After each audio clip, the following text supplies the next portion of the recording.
Hi everyone, it's Dr. Marco. Welcome to the health tip this week. So one of my patients asked me a question that's fairly common, and I thought it was a good topic for a health tip. So Sybil, one of our longtime patients, asked me this. She goes, why does my back always kill me really bad in the morning, but then after I get up and move around it's actually not as bad? And this is a very, very common thing. Lots and lots of people that have had back problems, they usually say when I get up in the morning it's like totally killing me, and I'm walking around hunched over until I get, moving around. Then after 10 or 15 minutes I can kind of move around, and then it goes away, and sometimes I'm even fine for the rest of the day, but that morning is pretty impactful. So there's two global topics that I'll discuss about that. So in next video I'll probably talk about nutritional things and things that happen in your body as far as like what it's doing during the night and stuff that can have an impact on why you might feel uncomfortable. But I was just talking about the obvious physical stuff on this one. So I just drawn some pictures here just to give you an idea. So these purple things here are supposed to be the bones in your back, the vertebrae, and then that space in between would be the discs. These little orange lines here, just think of those as like the surrounding tissues around your spine. Let's say it could be like collagen or muscle tissues or tendons, ligaments, and that kind of thing. So these tissues here, there's a bit of a slight bend to them. They're kind of relaxed, and then these ones here, this is where somebody's had an injury. So let's say you've blown your back out or something, or you've fallen, or you've hurt yourself, or your bad posture or something like that. So a number of different things, all through our lives we have a number of things that we can kind of quote unquote hurt our back or hurt our back tissues. So this sometimes, when your body heals an injury, it kind of heals it up, and it's sort of like a bit of a scar that's all kind of crumpled up together. It's not really fluid and as elastic as it was before it got hurt. So that little area there, even though there's no discomfort from that old injury that you had, the tissues aren't quite as elastic or as flexible as they would have been before, like when you're a little baby, sort of thing, a little kid. So you have these little areas that could be anywhere around your spine, around your back, that could have these areas of just like less flexibility because of an old healed injury of some sort. So what happens is, so this is a little model of the bones of our back. So those are those bumps you see in the back when you bend forward, sort of thing. This is the bone, and this thing here is actually your disc. Okay, that's the disc that's separating the bones of your back, and the discs are there to provide stability. But because there's this little part in the middle, we call it the nucleus of the disc. It's kind of like think of it kind of like a toothpaste kind of material, but that's encased inside this thing. So it kind of gives it like a little centric area of kind of stability and mobility. So if the disc is pretty strong, it's kind of full.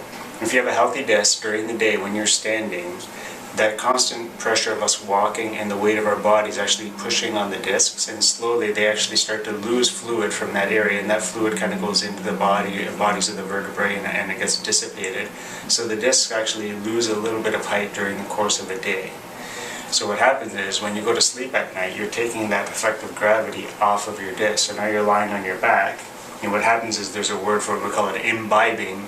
So the fluid that had gone away out of the disc, it actually starts to go back into the disc during the evening when you're sleeping. So these discs are actually slightly, maybe like micromillimeters each one along all the bones of the spine that have discs on it. They're slowly starting to increase a little bit. So when you wake up in the morning, there's actually maybe like a centimeter more of stretch on your whole spine, collectively maybe a centimeter, even 2. There's some people that might even be 3 centimeters taller in the morning if they check themselves compared to the evening. So there's maybe like, let's say a centimeter, a little bit divided up through all the discs. So that area, those tissues, they had a bit of laxity to them. So when the disc actually expands and gets bigger, that tissue laxity, it has a bit of give to it that it can actually end up being a little straighter, but it's not causing any damage.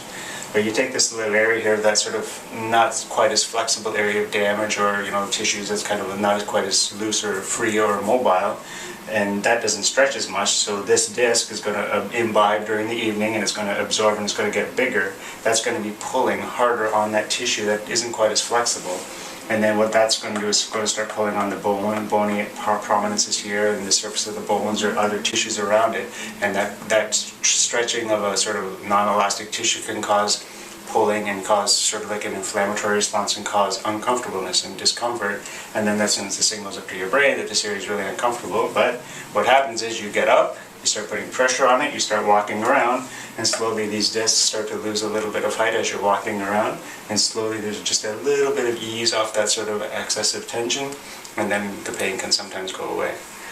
So obviously, doing the best you can during your life to maintain your spine as healthy as you can and keep those things moving and hopefully prevent injuries and maybe get them checked as soon as you can, or hopefully you're in a chiropractic care all the time.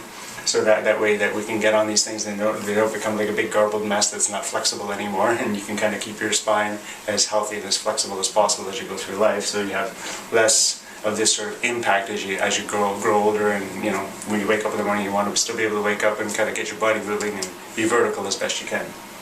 So that's sort of the physical aspect. I'll talk about some sort of nutritional things and things that happen with your physique and your body and during the nighttime that can have an impact on this too as a separate issue. So that will be in the next video. So I hope that was a health tip for this week. If that was helpful, please share it, and we will see you next time. Bye bye.